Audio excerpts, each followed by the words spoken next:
இன்றைய சமையலுப்பா. இன்றைக்கி நம்ம வீட்டில் தாத்தாவுக்கு தவசம், அதாவது என் மாமனாருக்கு. அதனால் சாதம்,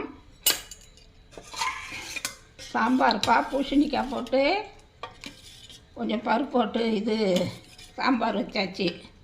பாவக்காய் 2 துண்டு போட்டிருக்கு.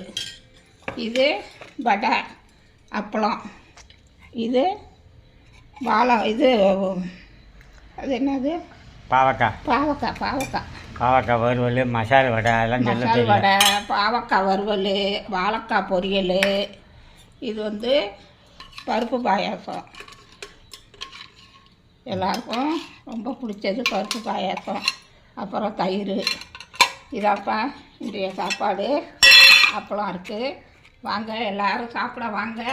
இன்னுமா தான் நாங்கள் படைக்கணும், வீடியோ போட்டுட்டு படைப்போன்னு இருக்கோம். இதாப்பா சாப்பாடு. எல்லோரும் வாங்க சாப்பிட வாங்க. இந்த வீடியோ பிடிச்சிருந்தா லைக் பண்ணுங்கள், ஷேர் பண்ணுங்கள், சப்ஸ்கிரைப் பண்ணுங்கப்பா. தேங்க்யூ.